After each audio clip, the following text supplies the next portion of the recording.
Bhagavate Vasudevaya. Om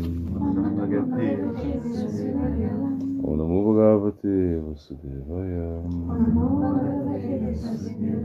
Om Namo Bhagavate Vasudevaya.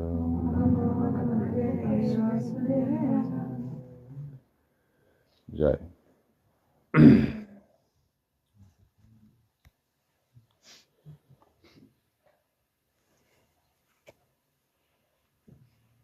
A gente começa com o espaço da Bhakti Vibhuda Buddha Shamaraj.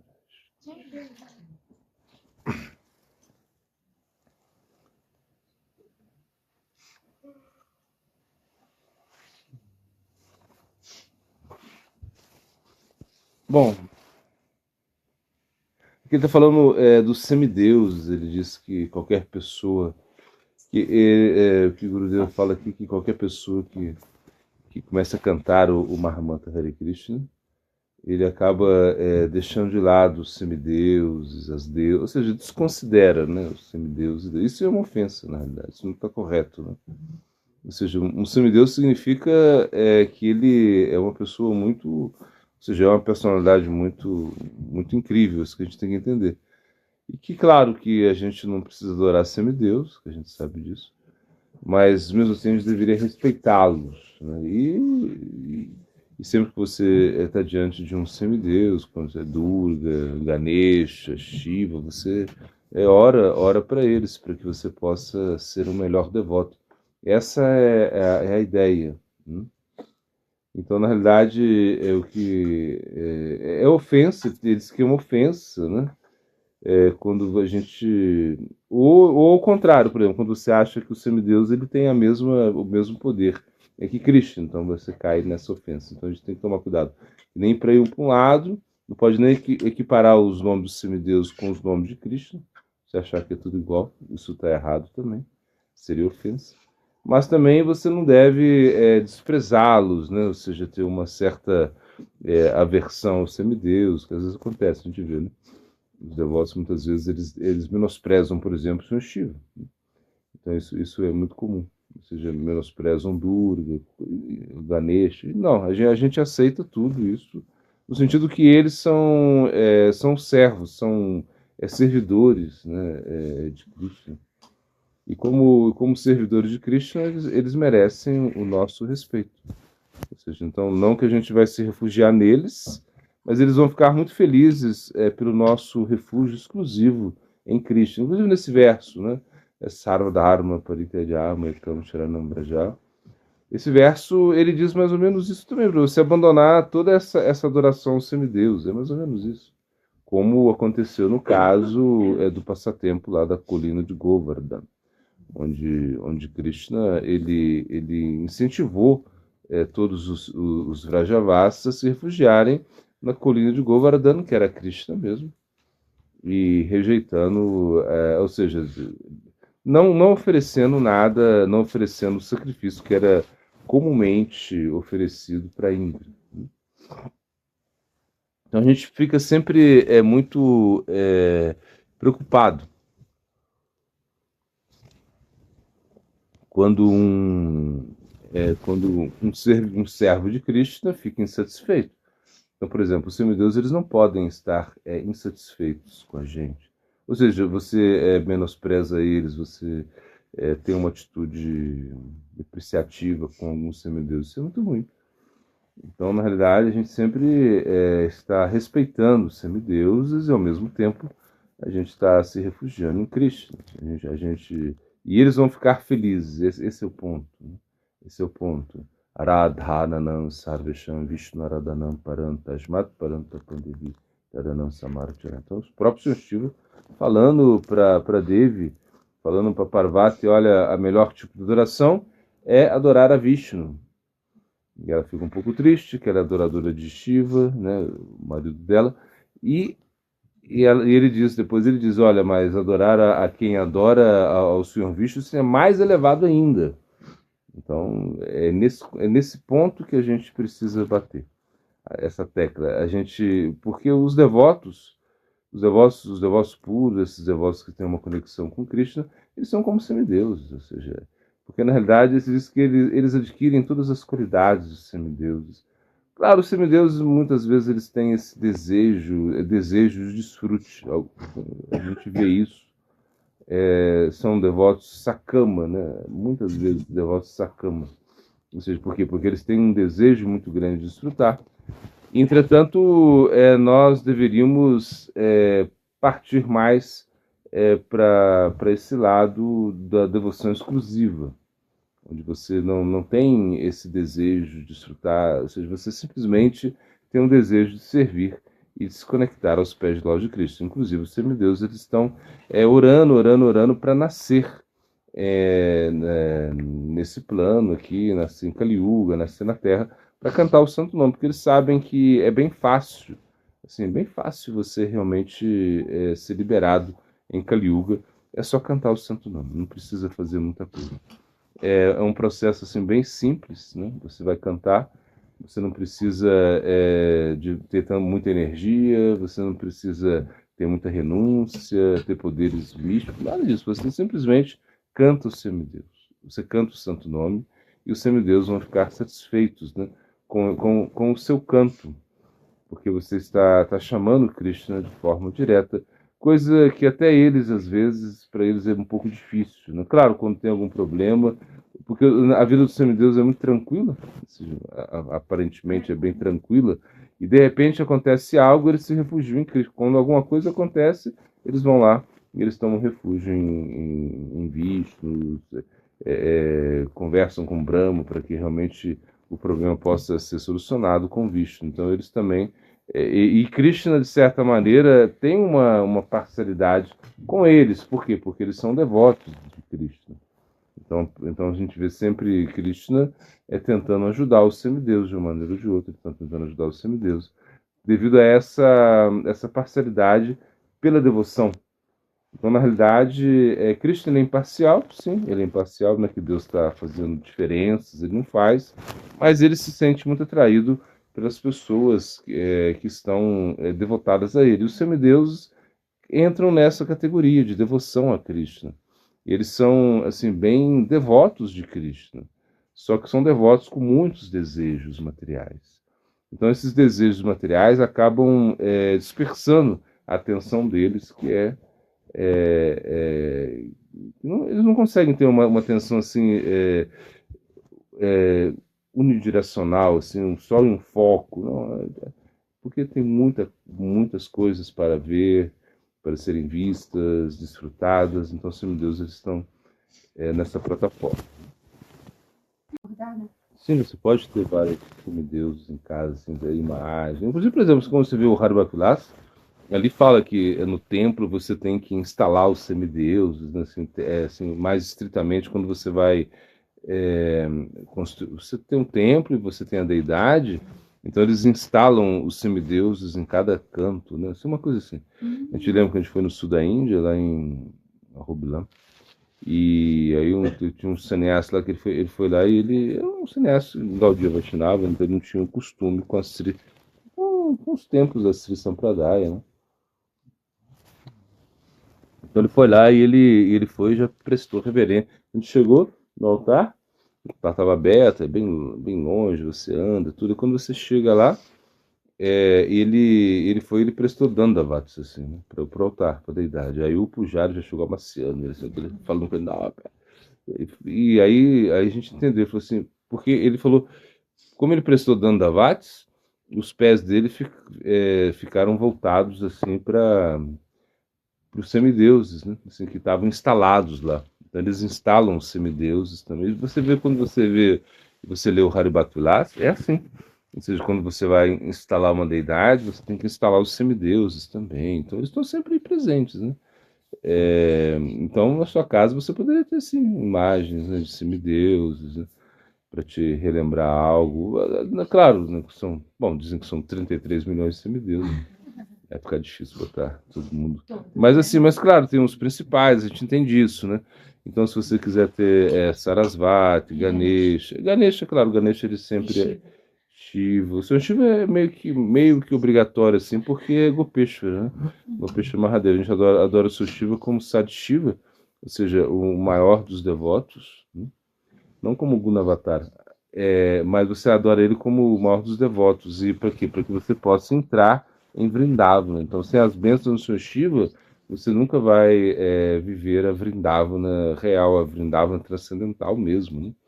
Então a gente precisa disso, a gente precisa da bênção do seu Shiva, para entrar no Dan sagrado mesmo, ou seja, para você entrar na verdadeira Vrindavana transcendental e ali desenvolver amor por Sri Radha Krishna. É uma coisa assim muito incrível isso. É o Senhor Shiva. Ele é o porteiro, então precisa dele, né? Ganesha, sim, o Ganesha você pode adorá-lo para retirar os obstáculos da vida espiritual, para a saúde, né?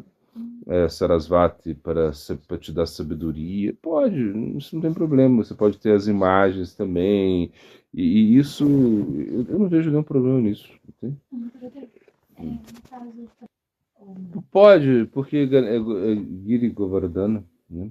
Giriraj, Krishna, né? Então, se você oferece os elementos para ele, você também poderia depois oferecê-los para os semideus. Os semideus eles gostam muito da prachada que Krishna aceita, né? Entende? Então poderia sim, não tem problema nenhum. Na verdade, a gente deveria, para os semideus, a gente deveria oferecer somente aquilo que foi oferecido para as deidades, né? Essa é a ideia. Você não vai oferecer para ele nada diretamente, né? Se você oferece algo diretamente para ele, ele já não gosta, por quê? Porque você é devoto de Cristo. Ele está vendo que você está cometendo uma falha, você está errando, entende? Então oferece algo para a deidade e aí os remanentes você oferece para ele, como a gente faz aqui. A água que se lavou, né, a água que deu banho, o banho da deidade, você vai lá e banha o seu Shiva. Então assim é perfeito, entende? Assim tem que ser assim.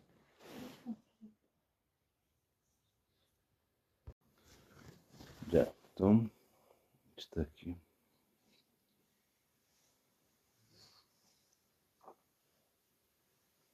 Isso, Maharaj, que já.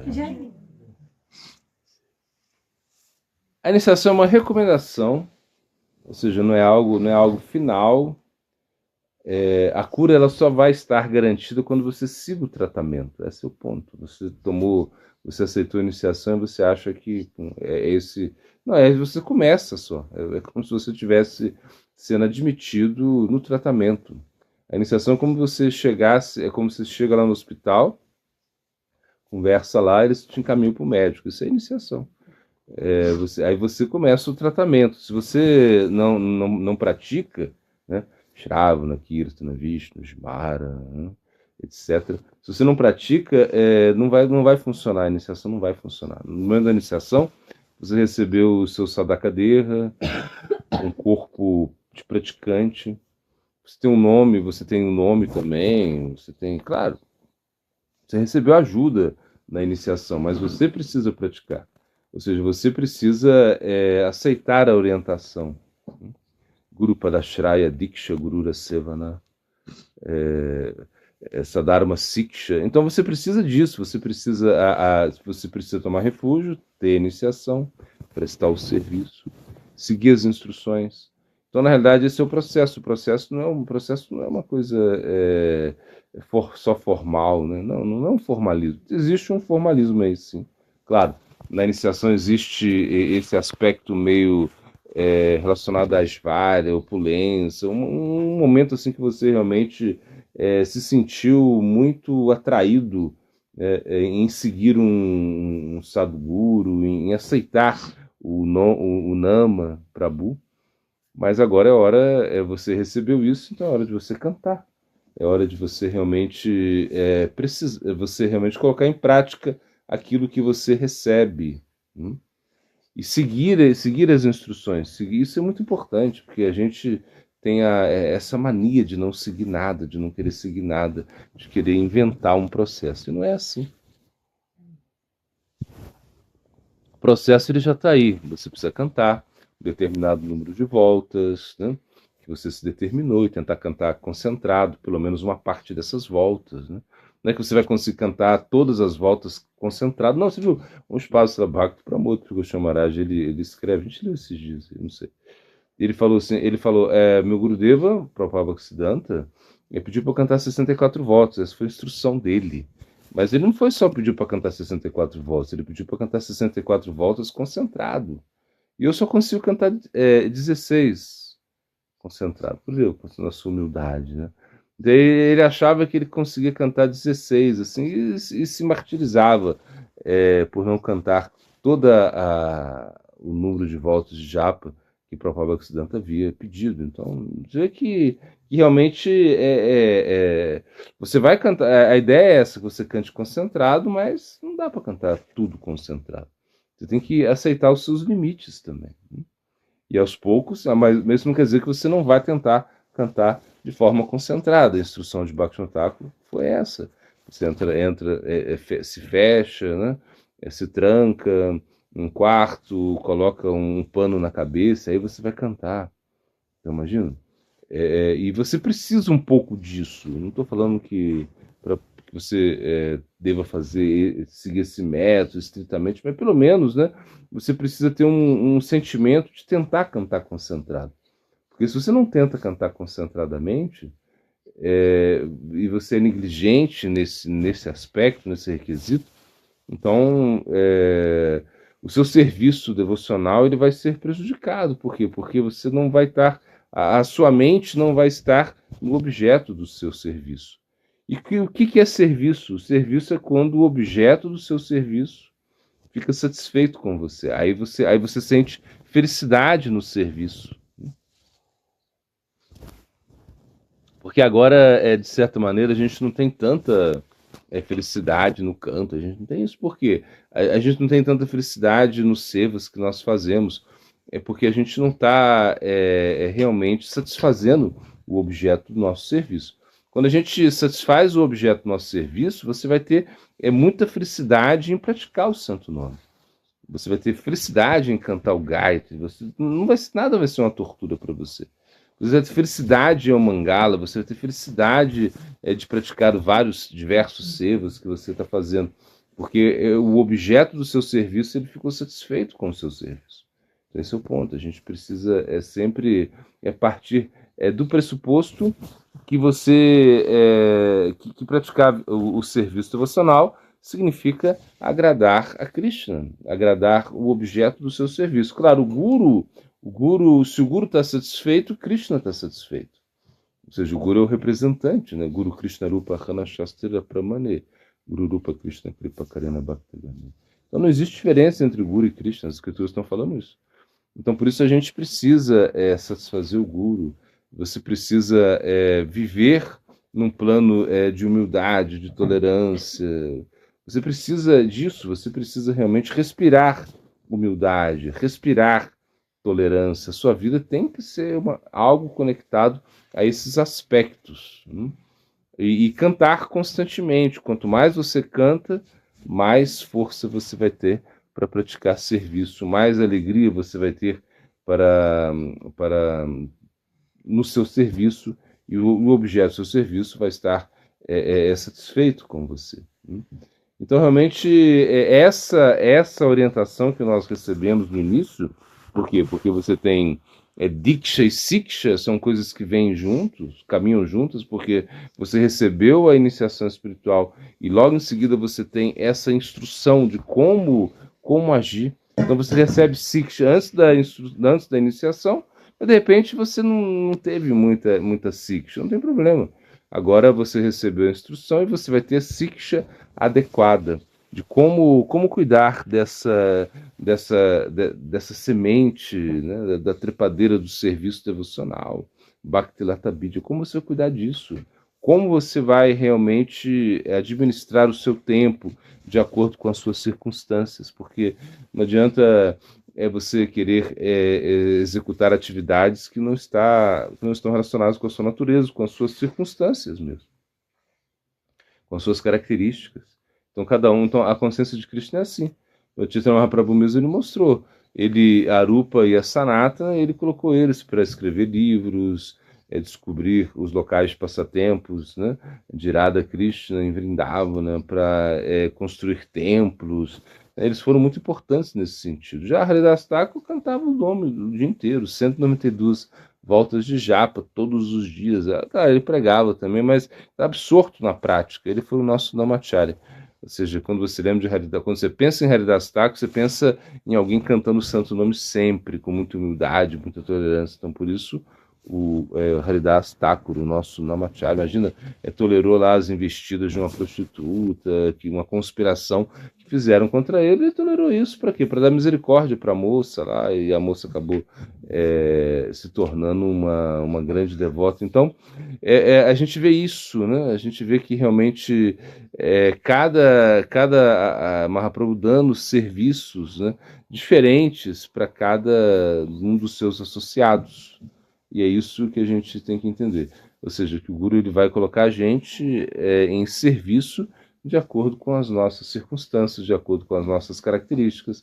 E isso cria uma harmonia para você poder avançar na consciência de Cristo. Então, Sri Sri Maharaj, ele é um discípulo de Prabhupada Bhaktisiddhanta, ele iniciou discípulos, iniciou vários discípulos. Na verdade, no início ele não queria iniciar discípulos, ele tinha uma natureza assim, muito humilde, muito, né, assim, retraída, assim, no sentido, ele dizia que ele era muito introspectivo, assim, ele se retraía muito, né, da sociedade, ele ficou num local onde ele não teria um pouco quando ele se escondeu na realidade, né? Depois que da partida de Prabhupada Bhaktisiddhanta e todo mundo queria que ele fosse o sucessor, imagina. Todo mundo, todos os irmãos, era unânime essa decisão que Sri Maharaj deveria ser o sucessor. Mas ele não quis, ele achou que isso seria muito estranho, que já era um sannyasi, e um sannyasi muito proeminente, ele pregou muito, e até que ele nomeou, assim, ele indicou Ananta Vasudeva para que Ananta Vasudeva fosse o sucessor, né? Então, depois, claro, alguns problemas aconteceram ali com Ananta Vasudeva, e foi uma lila que aconteceu ali, né? Enfim. E Cesar Maharaj, e quando tudo aconteceu, ele fugiu, ele foi embora, ele falou, não vou participar nada disso, e de certa maneira, em algum momento, ele se refugiou, se escondeu, assim, esse foi o ponto. Ele acabou ficando meio escondido, assim, só que acabaram descobrindo ele, não tinha jeito, né? Mas ele conta que quando ele foi a Ekachakra, então ele foi pedir a misericórdia de Nityananda Prabhu para poder ficar em Nova Dvipdam, porque essa é a ideia. Sem a misericórdia de Nityananda Prabhu, você não pode ficar no dança sagrado. Porque Nityananda Prabhu representa Sandhini Shakti, ou seja, essa potência é a potência que cria o dança sagrado, ou seja, é a potência de sustentação, a gente pode dizer assim. Então, o Cesar Maharaj, ele foi ali, quando ele estava lá orando para Nityananda Prabhu, como iluminou ele, falou, olha, você está pedindo misericórdia, mas você não quer ser misericordioso. Por quê? Porque ele não estava iniciando discípulos. Muitas pessoas tinham se aproximado dele para pedir iniciação, e ele não iniciava.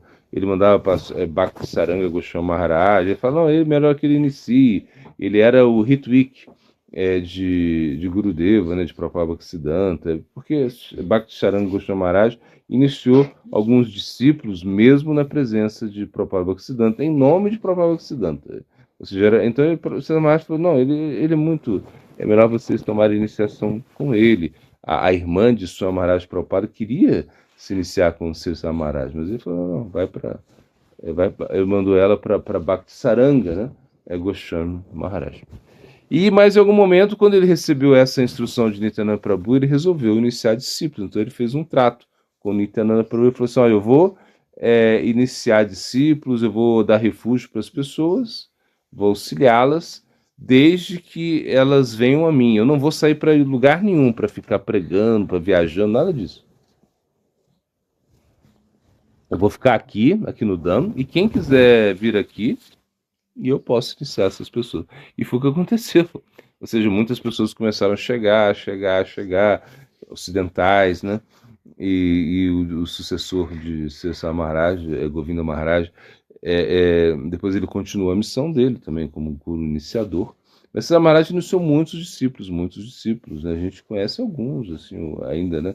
A gente tem esse conhecimento de alguns discípulos que estão aí, discípulos de Cesar Maharaj, diretamente que foram iniciados com ele, né? Existem alguns discípulos, né? Mas esse Ramaj, ele tinha esse humor assim muito é, assim, introspectivo de certa maneira, assim, de não estar saindo e fazer que a coisa crescesse. Ele sempre gostava de ter um grupo pequeno, né? Ele até dizia, nós somos poucos, né? Nós somos como os Pandavas, ele dizia, né? Eram 5, né, assim, que lutaram contra, né? Ele falou assim, "Não, a gente está na minoria, mas a gente está com esse ideal, né?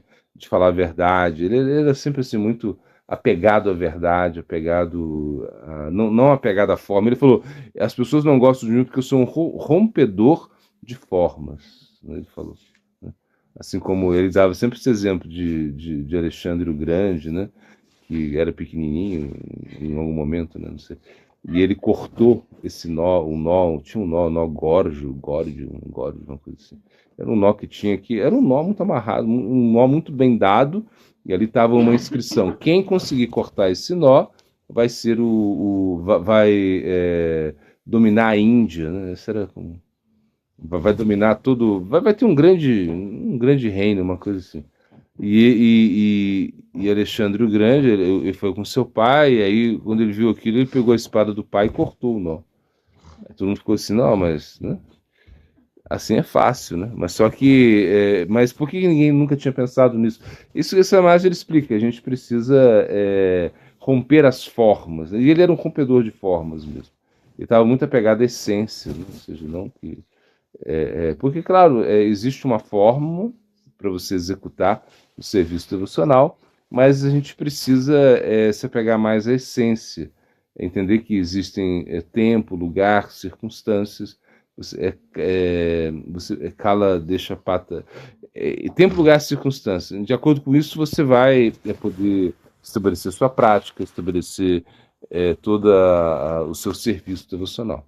Então sim, ele iniciou muitos discípulos, né? E talvez não tenha um proeminente assim agora. Por exemplo, o Tripurari Maharaj tomou Siksha, ele também foi um Siksha muito poderoso, né? Um Siksha muito poderoso, deu sannyas para vários discípulos, né? Mesmo discípulos de Prabhupada Bhaktisiddhanta, muitos tomaram sannyas com o Cesar Maharaj, Bhakti Pragyana Keshwara Maharaj, é um deles, né? Que tomou sannyas com o Cesar Maharaj. Mesmo o Swami Maharaj Prabhupada queria tomar sannyas com ele, mas ele rejeitou porque ele tinha um contato com a família de Swami Maharaj. Eles moraram perto, né, de certa maneira. Então ele era muito assim como muito correto assim na etiqueta, claro, ele seguia a etiqueta, ele Vaishnava, só que ele rompia as formas em algum momento para realmente mostrar aquilo que é, para mostrar a essência, porque se você não tira a forma, como você vai ver a essência, né? Então você precisa perceber a essência quando a forma, você vai perceber a essência quando a forma se retira. Então, Purushartha significa metas, né? Metas da vida. Então nós temos 4 Purusharthas, que Artha, Kama, Dharma e Moksha. São os 4 Purusharthas. Então, Artha significa você ter coisas materiais, você se proteger. Isso é Artha. Kama significa o desfrute que você precisa desfrutar. Né? E Dharma significa que você precisa ser ético, você precisa seguir algumas regras, né? Ter alguns deveres para cumprir dentro do sistema sócio-religioso, enfim, você precisa seguir ética. E Dharma, perdão, e Moksha, que significa você alcançar a liberação, você buscar a liberação. Então, quando se pensa nesses 3 Purusharthas, né, Artha, Kama e Dharma, significa o quê? Que você está preso a esse mundo material. Então é uma ideia assim de você continuar com a existência material. Por exemplo, a família, você casa, você tem filhos, você continua, você assim que é um processo mais constitucional, assim, esse assim, dentro de uma Um prospecto mundano, esses três aspectos, eles são muito importantes, porque se você não tiver isso, como a religião vai crescer, ou seja, como a sociedade vai se manter, você precisa ter bases profundas no mundo material. É uma coisa assim, bases sólidas no mundo material. Esses três purusharthas, eles estão colocando você nesse mundo material, deixando você estar nesse mundo material, essa é a ideia desses purusharthas. Né? Quando você pensa em moksha, já é uma ideia superior. Você querer a liberação, você não quer, você pensa assim, eu não quero participar desse mundo material. Por isso que se diz que moksha é uma coisa assim que não dá muito, é uma coisa chata de se falar. Quando você fala em moksha, a liberação, ninguém gosta muito disso, né? Porque, imagina, você está destruindo a família, você está destruindo a sociedade, você está realmente, você não se preocupa com nada, você só se preocupa na sua liberação, isso é moksha. Né? Então, agora só que moksha é uma ideia muito boa, é uma ideia excelente, você querer sair do mundo material, mas sair para onde, né? Ou seja, para onde você vai, né? Qual é a sua posição nessa escapada, ou seja, nessa abandonar esses purusharthas, e você pergunta, será que a gente vai ter que ficar, né, com esses purusharthas sempre, ou vai chegar uma hora que você abandona essa formalidade e se atira, né? Aí a uma nova realidade. Inclusive, por exemplo, quando a gente pensa moksha, os próprios Vaishnavas, né, Salokya, Sarti, Samipya, Sarupya, ou seja, eles rejeitam essas quatro tipos de liberação. E quais são essas quatro tipos de liberação? É você ter a mesma forma de Narayana, você morar num planeta de Narayana, você estar perto de Narayana, e ter as mesmas opulências de Narayana. Esses quatro tipos de moksha são rejeitados pelos Vaishnavas. Por quê? Por quê? Por que eles são rejeitados pelos Vaishnavas?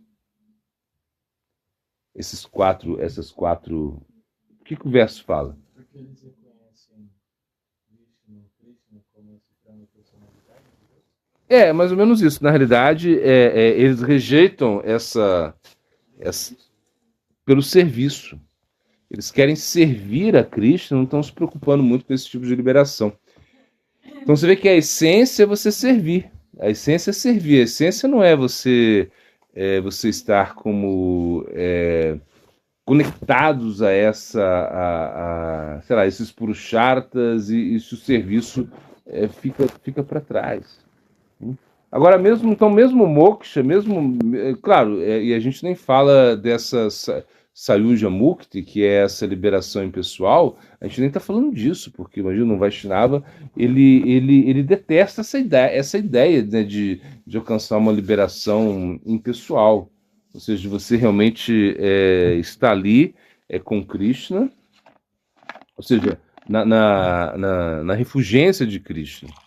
E você perder a sua identidade em certo sentido, ou seja, você não servir Krishna, isso para os Vaishnavas é a morte.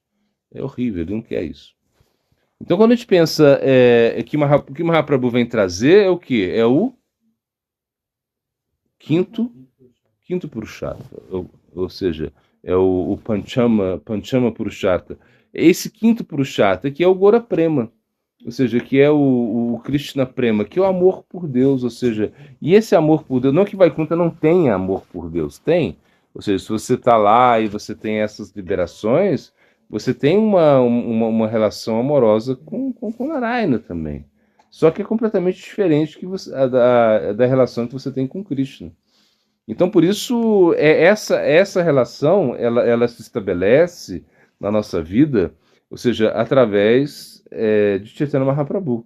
Então, é Mahaprabhu que traz isso. Porque, na realidade, quando Mahaprabhu vem, ele vem trazendo esse quinto Purushartha, que é o Gora Prema. Ou seja, quando a gente viu lá, né, quando o Prataparuda Maharaj, né, ele ficou sabendo da liberação de Sarvabhauma Bhattacharya, ou seja, é que Mahaprabhu conquistou Sarvabhauma Bhattacharya, a gente viu ontem, né?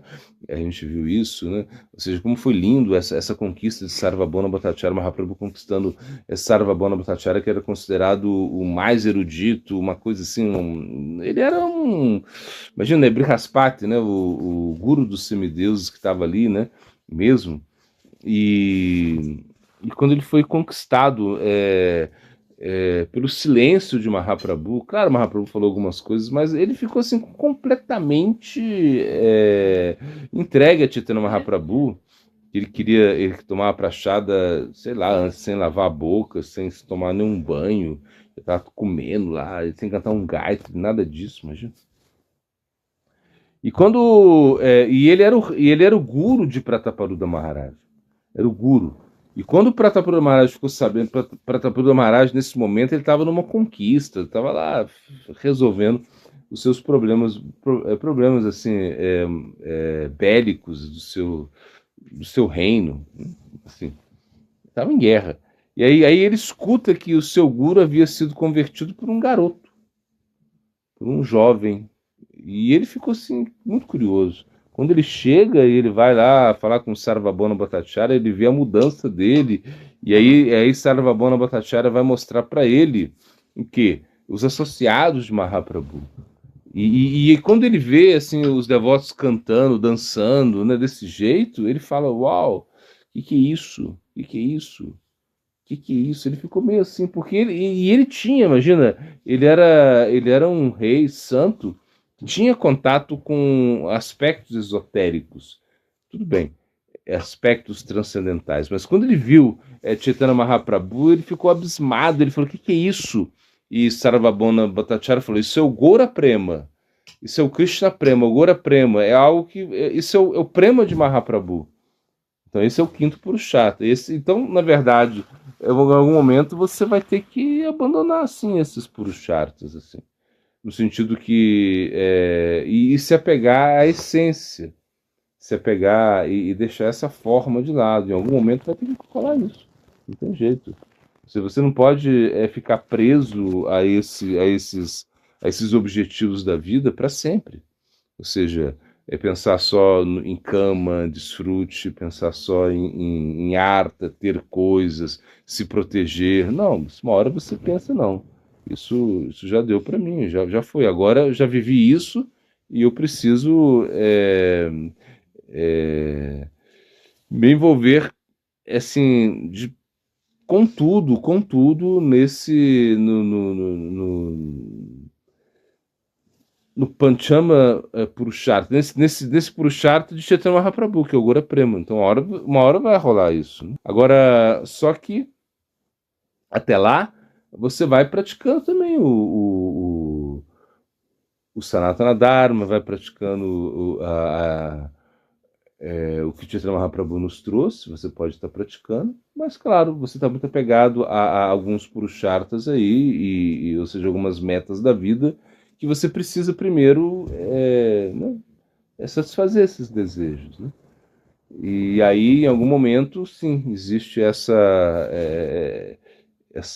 adesão ao Purushartha Supremo, né, que é o quinto Purushartha. Né?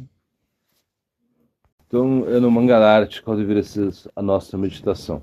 Meditação, ou seja, no nosso caso, o Mangalarti, que ele tem Gauragadadra, enfim, e você medita nesse aspecto, ou seja, esse aspecto bem doce do Mangala, esse aspecto maduro que Krishna tá acordando, né? Tá acordando com Radha, Vrindadevi veio, né? Despertou Krishna, Radha, as Shaktis estão lá, né? Fazendo seu serviço, e você participa disso, né? Direto. No caso, a gente participa indiretamente, né? Ou seja, a gente está, como por exemplo, Chakarasa, que é um apoio a isso, ou seja, quem está em Chakarasa vai meditar nisso também, vai meditar naquilo que está acontecendo. É um momento muito auspicioso, né? Por isso o Mangalarti é o momento mais auspicioso do dia.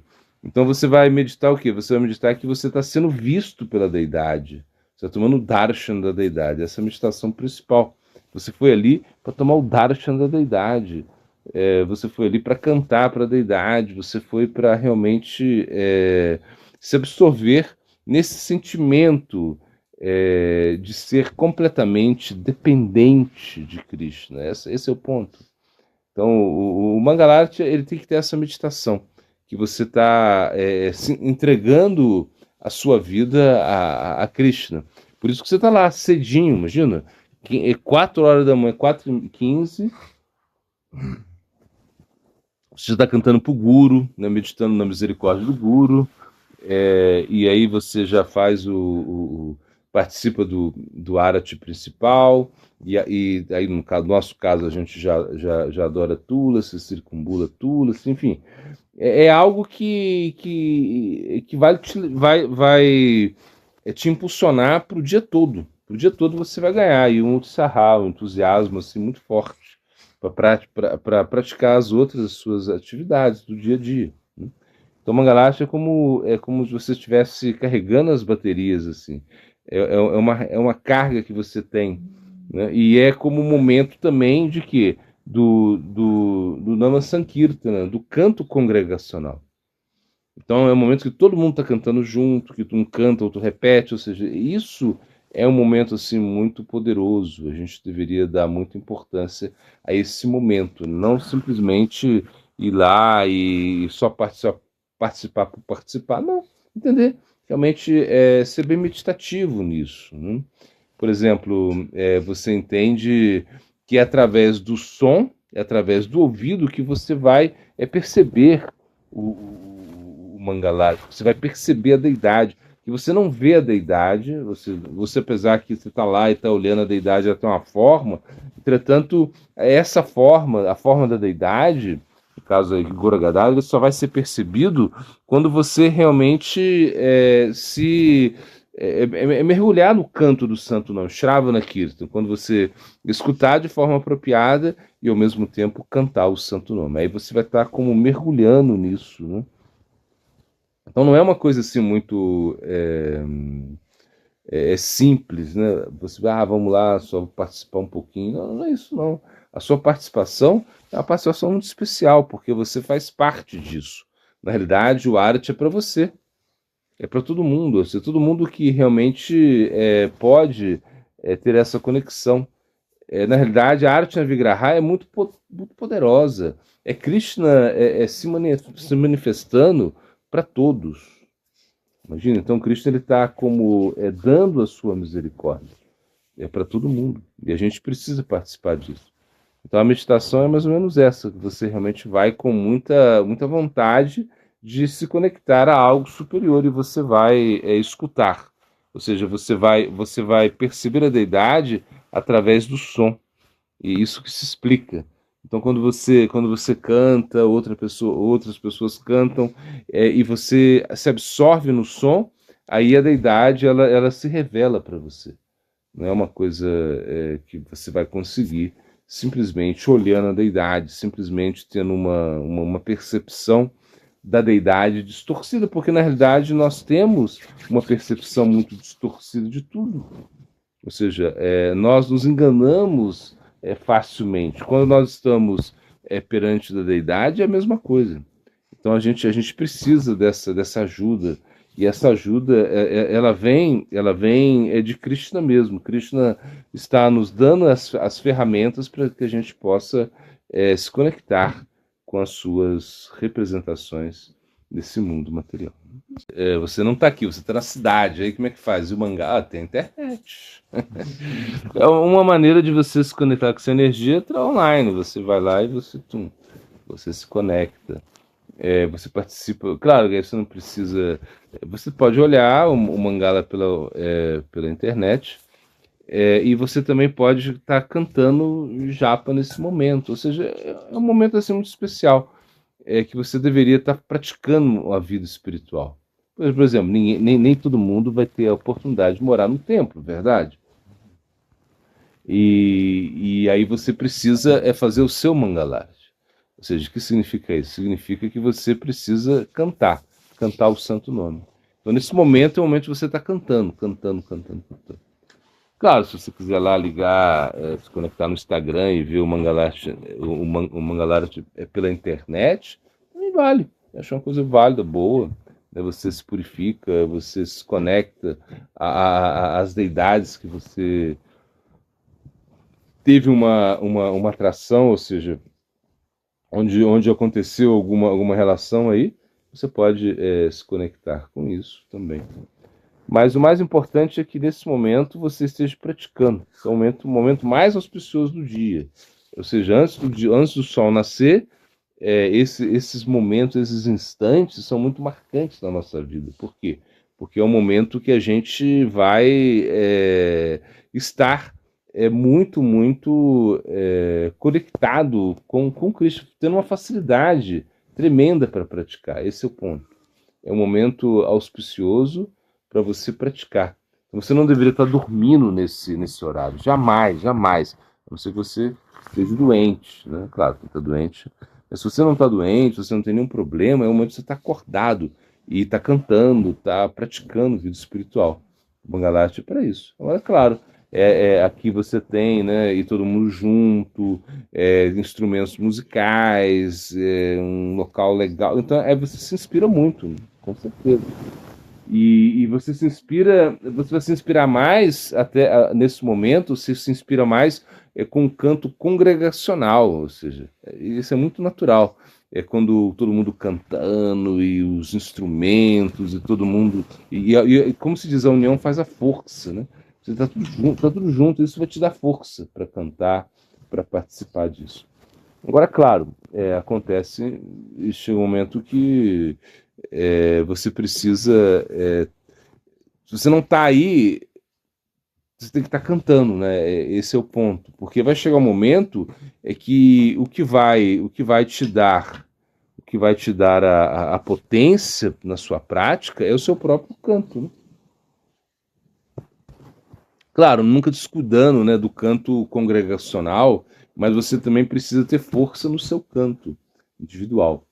Então, no início, não é assim. No início, a gente fica muito mais atraído a esse aspecto do Nama Sankirtana, todos juntos cantando, né? Sankirtana. Kirtana significa cantar, significa glorificar. Mas San significa juntos, assim, todo mundo junto. E isso vai te dar muita força. Então a gente vai sempre tentar estar no Mangalarte, essa ideia. Se você mora aqui, está aqui. Mas se você não está, você não pode, primeiro, acordar depois que o sol nasce. Não, você tem que estar esperando o sol. Esperando esse momento. Por quê? Porque você está desperto para a vida espiritual. Isso significa. Né? Se você está antes do sol nascer, você já está cantando. Antes do sol nascer, você já cantou, sei lá, cantou 16. Quando você está no Mangalarte, você já no Mangalarte você é diferente, porque você usou o seu tempo para participar em conjunto, né? Que foi 45 minutos, uma coisa assim. Mas se você não está aqui na fazenda, você vai estar cantando, ou seja, cantando. Essa é a coisa. Né? Claro, mas você tem uma deidade, uma foto, tudo bem, você também pode oferecer algo, pode, mas nunca deixar de cantar. É o momento para você estar conectado, inspirado com o Mangalarte, é você estar cantando. Porque nesse momento que você está aqui, né, ou seja, você está presencialmente aqui, você entende o quê? Que é um momento especial. No seu caso, você não mora aqui, então é um momento que você aproveita de estar aqui. Você está como se energizando muito espiritualmente. Para quando você estiver fora, você manter isso. E você vai manter através do canto. Então você canta, mas sempre é nesse horário. Esse horário é o horário mágico, mágico. Ou seja, é o horário que você pode praticar com muita facilidade. É o momento que você vai receber mais benefícios. Né? Claro, é como Satyuga dentro dos horários, assim, uma coisa assim. Até, imagina, antes do sol nascer, é uma coisa absurda, é muito, muito. Isso é como uma bondade pura, você tá aí cantando o Santo Nome. quando o Sol nasce, né? Ou seja, depois que termina esse período, né? Que é o período assim como um período dourado, a gente pode pensar assim. Aí vem um período muito importante, que é até às 7 da manhã. Até às 7 da manhã é o período onde nós fazemos nossas orações, né? O banho da deidade é realizado, enfim. E depois, das 7 até às 6 da tarde, mais ou menos, né? Assim, 6h30, uma coisa assim. Até o sol se pôr, isso é o período da paixão, assim, um período onde você vai realizar muitas atividades, né? E essas atividades podem estar conectadas com a devoção ou não. E aí você trabalha, você faz tantas coisas assim. E aí chega, aí depois desse período, quando o sol, ou seja, depois que depois das 9 da noite, uma coisa assim, é o período da tamaguna, o período da escuridão, o período que você nem quer, você não deveria nem estar desperto nesse período. Entendeu? Assim, depois das 9 você tem que estar dormindo, não tem como. Você vai fazer o quê? E se você sai na rua, assim, você vai a noite foi feita para se dormir, gente. Tirando hoje, que é caras, que você poderia ficar desperto, mas as noites foram feitas para você dormir e para você realmente descansar o seu corpo para poder praticar no outro dia. E é à noite que acontece a maioria das besteiras, né? Assim, o pessoal sai para balada, muita intoxicação, assassinatos. Assim, a gente pode ver, estatisticamente, o período da noite é o período onde as maiores besteiras acontecem, não é isso? À noite. Então você se protege disso. Então o Mangalarte é todo dia participar disso. Você pode ter essa experiência cantando o Santo Nome nesse horário, mesmo não estando presente aqui na fazenda. Então, a gente já recebeu a misericórdia do Guru, como eu falava, né? Imagina, o Guru deu pra gente o Nama, deu o Gayatri, deu todas essas concepções, né? Namastya Manu Satiputram. Ou seja, você recebeu, Namastya, você recebeu o mais elevado, que é o nome. Imagina. Você está recebendo concepções superiores da consciência. É uma coisa incrível você receber todos esses conceitos, né? O Gayatri, você receber você tem essa capacidade de estar conectado com os devotos, associação. Então isso, na verdade, a misericórdia do Guru já está aí. A gente precisa agora o quê? Trabalhar com a misericórdia que a gente recebeu. E você quer mais misericórdia também, esse é o ponto, porque você é insaciável. Ou seja, a gente quer sempre mais misericórdia. Quanto mais misericórdia vier pra gente, é melhor. Porque a gente não quer a justiça. Com a justiça, a gente não tem nenhuma chance.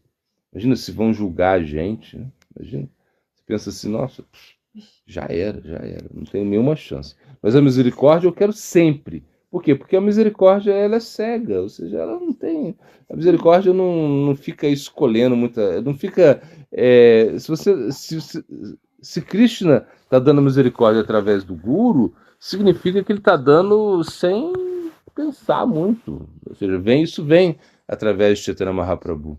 Então a misericórdia de Mahaprabhu não Mahavandanyaya. Krishna Prema Pradayate. Ele é o mais magnânimo que te dá o amor puro por Deus. Isso é pura misericórdia. E Mahaprabhu está entregando coisas muito elevadas para as pessoas que não têm qualificação. Nós não temos qualificações para receber tudo isso, mas a gente está recebendo. Assim mesmo a gente está recebendo. E já Nityananda Prabhu, que é a personificação do Guru, ele está dando misericórdia para as pessoas que não querem. Ou seja, se a gente não quer misericórdia, Nityananda Prabhu está indo lá atrás dessas pessoas. Então se diz que Nityananda Prabhu ele gostava de atacar os pontos fortes do inimigo. Então, quando ele atacava Maya, ele atacava os pontos fortes. Porque a ideia de Nityananda Prabhu é o quê? Se você conquista o ponto mais forte do inimigo, depois é fácil você dominar o inimigo. Essa era a ideia, né? Era como O Napoleão tinha essa estratégia também, né? Dizem que ele atacava o ponto mais forte do inimigo depois. E isso faz muito sentido. Ou seja, que Nityananda Prabhu tenha realmente atacado esse ponto forte do inimigo. Imagina, o Swami Maharaj Prabhupada, ele veio ao Ocidente e ele veio satisfazer o desejo do seu mestre espiritual, Prabhupada Bhaktisiddhanta. Que imagina, ele já estava meio. Ele recebeu uma instrução e já não queria saber mais de nada. Ele estava assim como meio fanático nessa instrução de pregar a consciência de Krishna para as pessoas de língua inglesa. E é devido a ele que nós estamos aqui. Ele fez como uma ponte do Bhakti lá da Bengala, lá de Mahaprabhu Nityananda. Ele trouxe isso pra gente. Imagina, ele como. E a gente está podendo receber isso pela misericórdia dele. Isso é verdade. E dizem que ele é como um Avesha, ou seja, ele tem um poder de Nityananda Prabhu.